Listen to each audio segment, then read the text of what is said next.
নিজ পৈতৃক বাড়ি বাগবাড়িতে গেছেন প্রধানমন্ত্রী তারেক রহমান। দীর্ঘ ২০ বছর পর নিজ বাড়িতে তার এই সফর। সেখানে আছেন আমাদের সহকর্মী মোহাম্মদ হোসেন, যুক্ত হচ্ছি তার সঙ্গে।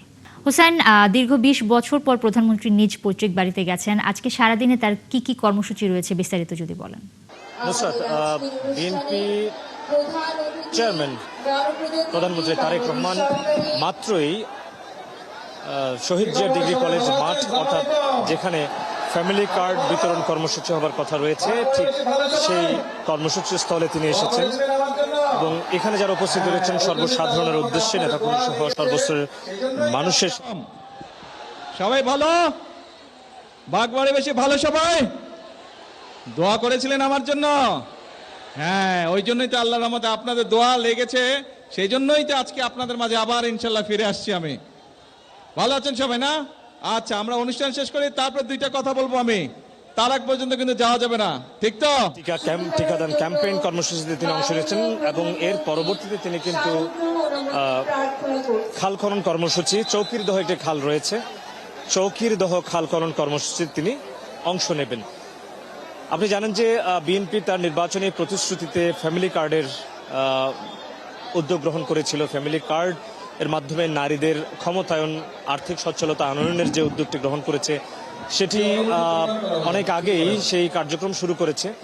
আজকে বগুড়ার এই যে দিনব্যাপী যে তার যে সফর এবং প্রত্যেকটা কর্মসূচিতে তিনি অংশ নিচ্ছেন, আজকে এই ফ্যামিলি কার্ড কর্মসূচিতে তিনি অংশ নিয়েছেন এবং এখানে 9 শতাধিক নারীকে ফ্যামিলি কার্ড দেওয়া হবে।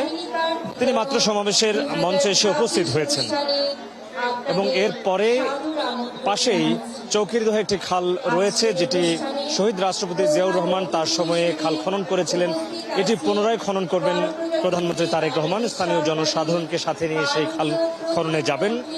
এই ফ্যামিলি কার্ড কর্মসূচি শেষে তিনি খাল খনন কর্মসূচিতে যোগ দেবেন। এরপরে বগুড়া সার্কিট হাউসে তিনি খানিকটা বিশ্রাম নেবেন। এরপরে বিকেলে একটি সমাবেশ রয়েছে বগুড়া জেলা বিএনপির আয়োজনে, সেই সমাবেশে অংশ নেবেন এবং এরপরে প্রেস ক্লাবের একটি ভবন উদ্বোধন করবেন এবং একটি মসজিদ উদ্বোধনের কথা রয়েছে এবং আজকের দিনে সন্ধ্যা 6টা নাগাদ তিনি বগুড়া ছেড়ে যাওয়ার কথা রয়েছে, অর্থাৎ ঢাকার উদ্দেশ্যে ফিরে যাবেন। সকাল থেকে তিনি বেশ কিছু কর্মসূচিতে অংশ নিয়েছেন। ভোর 6টার দিকে তিনি গুলশানের বাসভবন থেকে বগুড়ার উদ্দেশ্যে রওনা হন এবং এর পরপরই 10টা কিছুটা পর তিনি বগুড়া এসে উপস্থিত হন। সার্কিট হাউসে বগুড়া জেলা প্রশাসক তাকে বরণ করে নেন এবং আমরা যাত্রাপথে যেমনটা দেখেছি, সারাটা পথ জুড়ে নেতাকর্মী সাধারণ মানুষ তাকে এক নজরে দেখবার জন্য রাস্তার দুই পাশে তাকে অভিবাদন জানানোর জন্য জড়ো হয়েছিলেন এবং এখানেও আমি ঠিক যেখানে দাঁড়িয়ে আছি, শহীদ জিয়া ডিগ্রি কলেজ মাঠ, হাজারো মানুষ নেতাকর্মী তার জন্য অপেক্ষা করছেন। আপনি জানেন যে আজকে তাপমাত্রা ভয়াবহ অবস্থায় রয়েছে। এই তাপমাত্রার উপেক্ষা করে মানুষ বসে আছেন তার কথা শুনবার জন্য, এলাকার উন্নয়নে তার প্রতিশ্রুতি শুনবার জন্য। তো ফ্যামিলি কার্ড ছাড়াও যে খাল খনন কর্মসূচি, এই খাল খনন কর্মসূচিতে তিনি যোগ দেবেন এবং আজকে দিনব্যাপী প্রত্যেকটা কর্মসূচিতে তিনি অংশ নেবেন।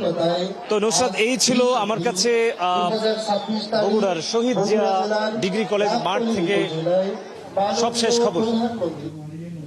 অনেক ধন্যবাদ হোসেন আপনাকে। দর্শক, বগুড়া থেকে যুক্ত হয়েছিলেন সহকর্মী মোহাম্মদ হোসেন। প্রধানমন্ত্রী তারেক রহমানের কর্মসূচি নিয়ে তিনি আমাদের বিস্তারিত জানাচ্ছিলেন।